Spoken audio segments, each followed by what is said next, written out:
Kapan itu bisa terkabul dengan cepat doanya? Kapan selesai urusan kita? Kalau koneksinya bagus. Makanya disebutnya zikir, yang terhubung, yang nyambung. Semakin kenal, semakin dekat, semakin mudah. Kadang belum minta, sudah diberi. Ada yang orang belum berucap, Allah sudah berikan.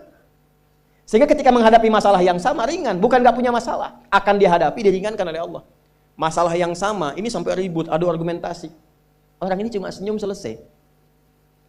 Betapa banyak masalah kecil diargumentasikan jadi besar. Akhirnya problem. Tapi tidak sedikit masalah besar dihempaskan di atas sajadah. Ketika koneksinya dengan Allah itu kuat, tiba-tiba hilang seketika, selesai.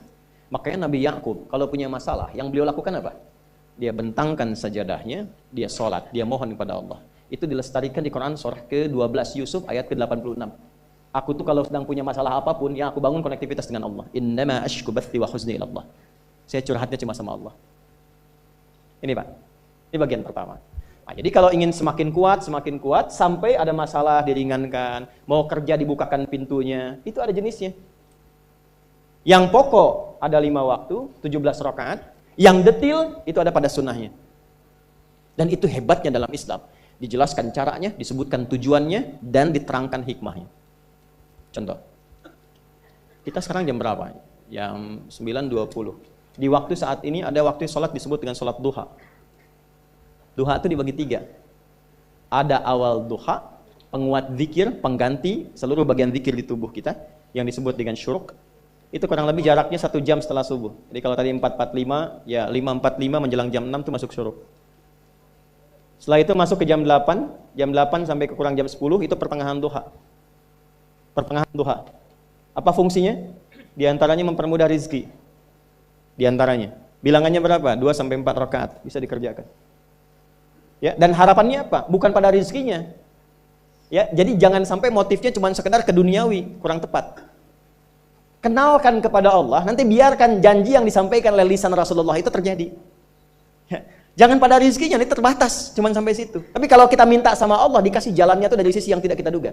Anda berhitung, Allah kasih hitungan. Anda tak berhitung, Allah kasih apa yang tidak pernah Anda hitung sebelumnya. Itu poinnya. Maka lakukan sholat, dekati, itu yang disebut sholat duha. 2 rakaat, tambah lagi 2, untuk kenal Allah. Kalau sudah merasakan dekat, sudah nyaman, sudah enak, muncullah kemudian kesan dalam hati, terserah Allah mau kasih berapa. Yang penting sudah enak, sudah damai. Di titik itulah kemudian Allah limpahkan dari apa yang gak pernah kita duga sebelumnya.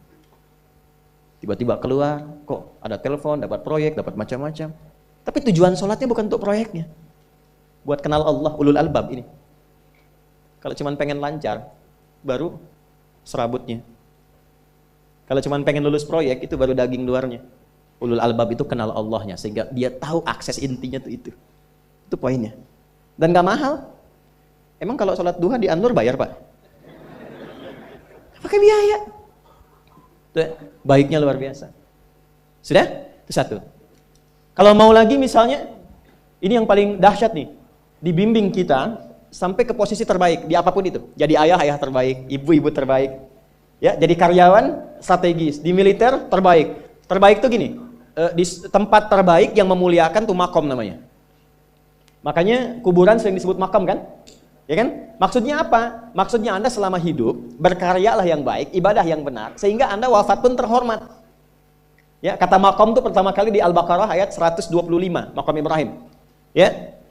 Ketika Allah sampaikan dalam Al-Quran, didapatkan di situ maqam Ibrahim, wa idh ja'alna al-baita mathabatan lin-nasi wa amna wattakhidhu min maqami Ibrahim. Makanya kalau kita tawaf, itu dari mulai Hajar Aswad, kan sampingnya dekat sekitar 5 meter ada maqam Ibrahim kan? Itu tapak kaki pertama beliau meninggikan pondasi Ka'bah, dan di situ diabadikan kemuliaannya sampai beliau wafat. Dikenal sampai sekarang. Ya, setelah sekian abad. Jadi kalau kita ingin terhormat dan masih dikenang sampai kapanpun, itu maqam namanya. Tapi ada cara yang lebih hebat. Anda di posisi itu, lawan pun mengakui memang Anda yang pantas ada di situ. Itu namanya maqam mahmuda. Maqam mahmuda. Siapa yang bikin urutan 100 tokoh paling berpengaruh di dunia? Siapa? Saya tanya, yang nulis siapa namanya? 100.000? 200.000? Dia mencari langsung di Google tuh. Lambat mas, waktu habis. Michael Richard. Dia yang nulis, maaf ya. Urutan pertamanya siapa? Muhammad SAW. Yang nulis itu muslim atau bukan? Kok bisa tergerak hatinya untuk menempatkan seorang nabi muslim di tempat pertama? Saya tanya begini, kenal Abu Jahal nggak? Ya Allah, makin siang nih, nggak fokus nih. Saya kira cuma di Bengkali saja yang kenal Abu Jahal, sini kenal juga. Baik, Abu Jahal itu, apakah orang ini tidak kenal Nabi? Kenal. Orang ini tahu, kalau saya sebut orang ini berarti kurang bagus ya. Kalau saya sebut beliau berarti baik ya. Abu Bakar saya sebut beliau, Abu Jahal orang ini. Maksudnya Abu Jahal. Apakah orang ini tidak tahu kalau Nabi itu mulia? Nabi unggul, Nabi hebat kan? Jadi mengakui sebetulnya Nabi unggul. Dan gulat dengan Nabi itu dalam olahraga kalah. Dia tahu Nabi itu kuat.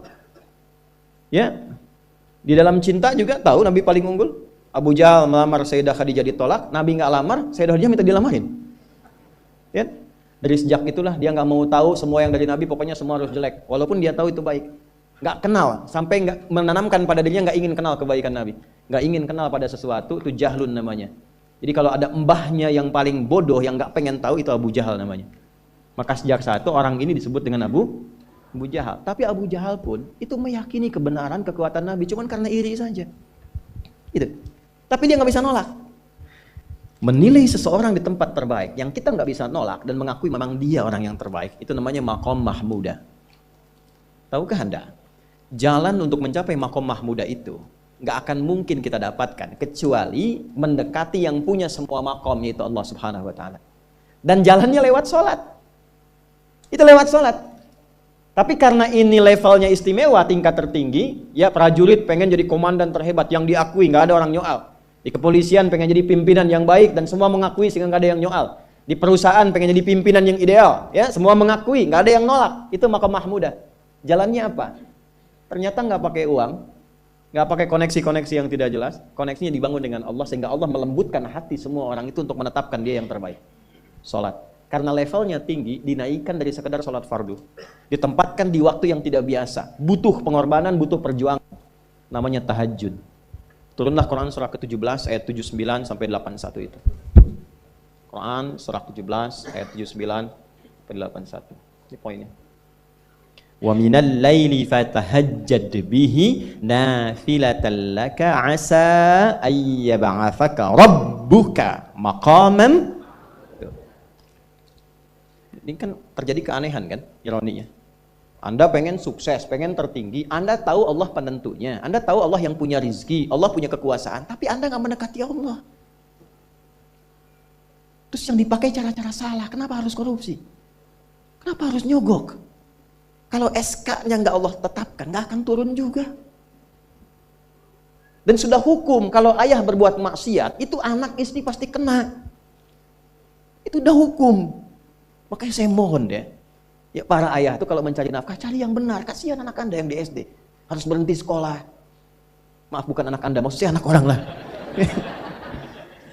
Kenapa harus korupsi? Maka ketika ada tawaran sogokan yang nggak bagus, tuh yang dibayangkan tuh itu bukan cuma proyek jalan dapat uang banyak, tuh anak-anak tuh bahaya. Ke sekolah disebut anak koruptor, sedih. Istri nggak sanggup keluar belanja. Tuh pikirkan, itu sudah hukum. Sudah hukum. Anak juga begitu. Kalau mau berperilaku, ingat orang tua. Sebab ketika tidak baik, orang tua pasti kena. Anak di sekolah berantem, yang dipanggil siapa?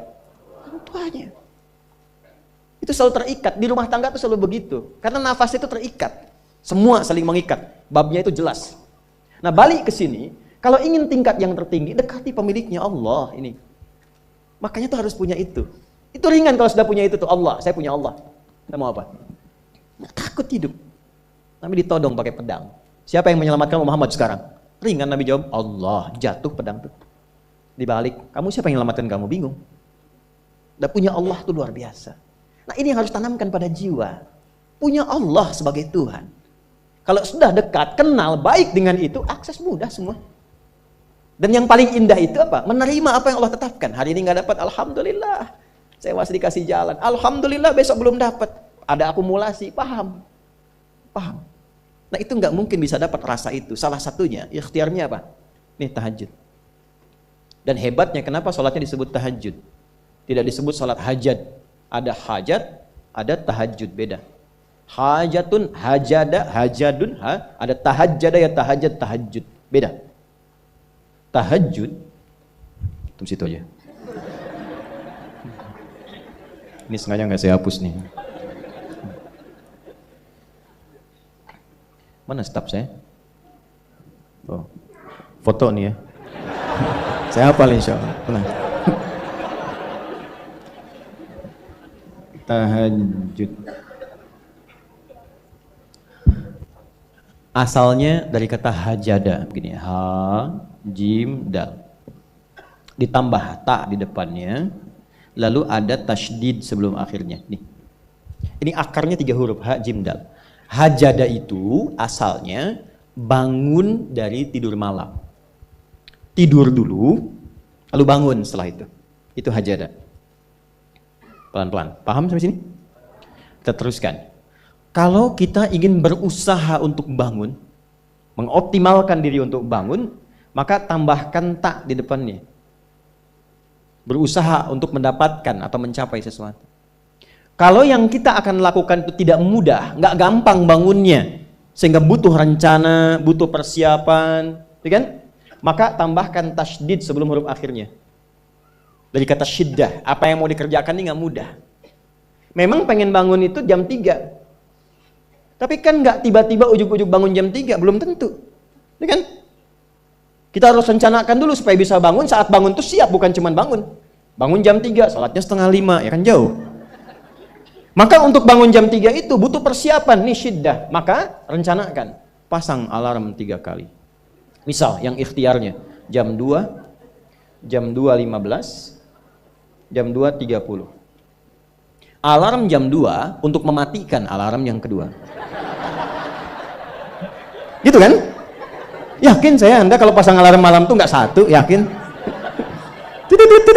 Bangun, ceklek, mati. Minimal ingat akan ada alarm berikutnya kan? Nah itulah tak. Allah itu sudah tahu modus-modus kita itu. Karena alim maha mengetahui. Detailnya kan kita lakukan kan Allah sudah tahu. Alarm yang kedua membangun kesadaran paripurna. Peringatan kedua. Kalau pengen bangun, bangun, enggak tertidur. Maka ketika sampai pada alarm ketiga, sudah sadar kita. Oh. Apa-apa Bu, alhamdulillah. Lebih baik telat daripada enggak sama sekali. Bangun. Nah, ini.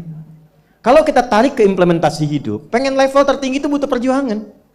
Latihan dulu, kan? Menguras fisik, energi, tenaga, biaya, hasilnya indah. Tapi ada jalan cepat untuk mendapatkan itu. Nih aksesnya bangun kepada Allah. Gitu. Kalau kita tingkatkan ini, itu luar biasa. Jadi itu. Jadi. Nah, kalau ini terus ditingkatkan, terus tingkatkan, terus tingkatkan, nanti membangun value yang terasa. Ada nilai-nilai yang terasakan, kita merasa lebih dekat dengan Allah. Yang biasanya tadi dipanggil azan baru ingat sekarang, baru selesai subuh udah ingat isya. Nanti isya bagaimana, gitu kan, urutkan. Tapi tetap zuhur juga, zuhur, asar, maghrib, isya. Waktunya kenal, jam berapa, jam berapa, jam berapa. Bahkan dipetakan, saya nanti akan ke sini, masjid yang terdekat di situ. Jadi lihat peta itu, ya lihat peta jalan, saya nggak sebut nama supaya nggak endorse. Itu lihat peta jalan, itu dia petakan, saya akan sampai di situ jam berapa, durasinya berapa, masjidnya di mana. Kalau tertinggal di situ, di sini saya sholat Jumatnya. Sampai ke situ. Nah, value yang membuat kita semakin meningkat dekat dengan Allah itu takwa namanya. Takwa. Disebutkan sebanyak 240 kali dalam Al-Quran. Nah, intinya itu ini nih. Di jiwa takwanya. Kalau ini sudah ada, Allahu Akbar. Silahkan Anda keluarkan semua kata-kata takwa di Quran. Tidak ada kecuali yang indah semuanya. Quran surah 65. 65 itu babnya bab tolak. Surahnya at-tolak. Tolak itu persoalan terbesar di rumah tangga. Nggak akan bisa terjadi yang demikian itu kalau ada takwa di dalamnya. Nyambung. Kalaupun mesti terjadi, itu spirit takwa mengarahkan pada yang terbaik. Makanya di ayat kedua di ujungnya, sampai ke ayat 3, apa yang terjadi? Di rumah tangga itu kan cuma 2 babnya. Satu masalah dari komunikasi, yang kedua materi. Perhatikan. Wa may yattaqillaha yaj'al lahu makhraja wa yarzuqhu min haitsu la. Siapapun yang mampu meningkatkan takwanya kepada Allah. Pakai man tuh, setiap personnya. Suami, istri, ayah, ibu, anak, satu keluarga mencoba meningkatkan takwa. Dia tahajud, bangun semua ingatkan. Bangun semua tahajud, sholat duha, yuk ingatkan dimanapun. Alhamdulillah. Apa yang terjadi ketika dilakukan? Allah. Apa jawab Allah? Yaj'al lahu makhraja. Enggak pakai alif lam, makhraja. Masalah apapun yang engkau alami. Suami berangkat ada masalah. Ada masalah umum yang semua orang mengalami itu. Tapi yang ini enggak. Kena macet, ada macet dia mau berangkat, tiba-tiba diarahkan, jangan lewat situ Pak, macet, Bapak ke sini aja. Ya.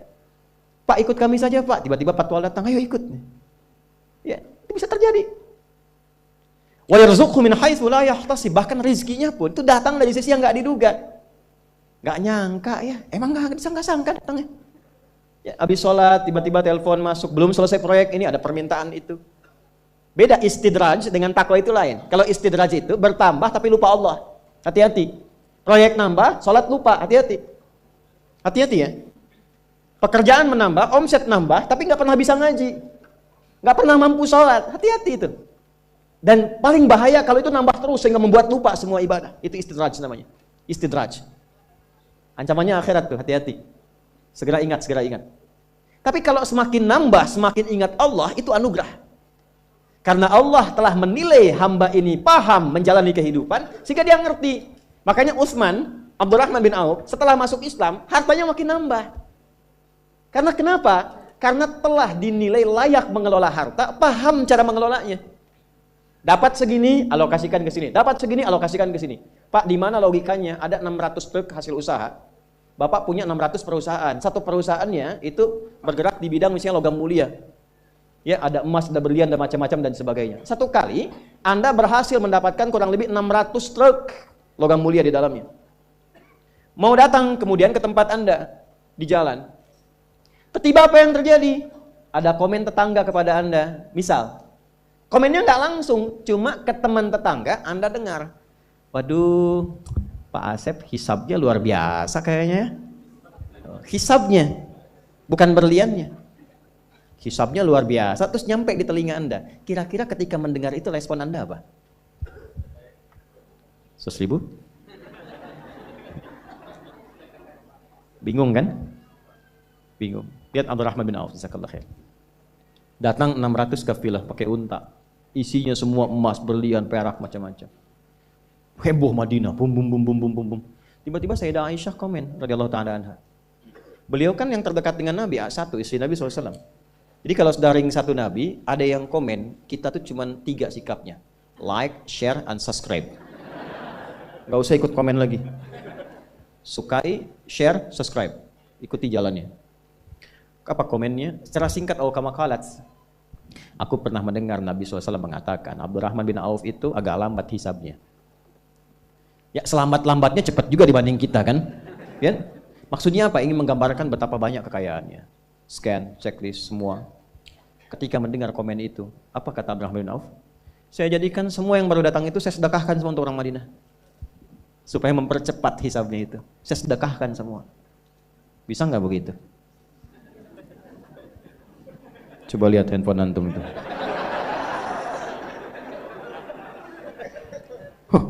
Hisabnya luar biasa nih.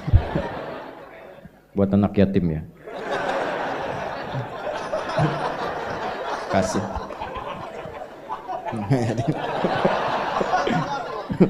Antum yatim itu kalau belum balik. Ini udah bisa nyari sendiri. Dari perjalanan yatim itu butuh perhatian, banyak di luar anak-anak yang masih butuh perhatian. Buat yatim ya. Nah, mudah. Nah, itu yang maksud saya katakan itu nggak mudah. Tapi kalau kita diberikan anugerah oleh Allah, pandai mengelola sesuatu sesuai dengan kehendak Allah, ini kasih semua. Udah ya? Nah ini, ya jadi sekarang saya cuma pesan 2, nggak banyak-banyak. Sholat sama Quran. Para orang tua sehari, sehalaman aja nggak apa-apa, nggak usah banyak-banyak, 1 halaman. Atau berapa ayat, yang penting ngaji. Yang penting ngaji, nanti lihat berkahnya. Dan jangan cukupkan pada yang 5 ya.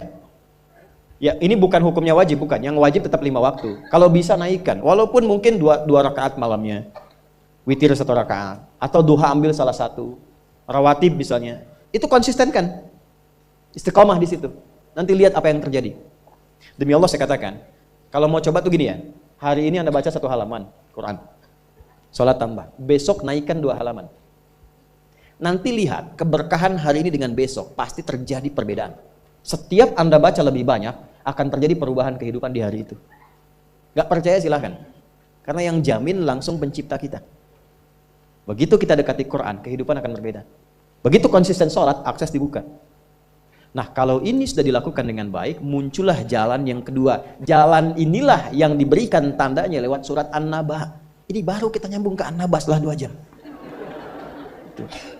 Apa itu? Yang pertama itu jalan zikir, alladzina yadhkuru tadzakur. Yang kedua jalan tafakkur. Wa yatafakkaruna fi khalqis samawati wal ard. Rabbana ma khalaqta hadza batila subhanaka faqina benar. Yang pertama tadzakur dengan zikir, bentuknya amaran ritual. Yang kedua tafakkur,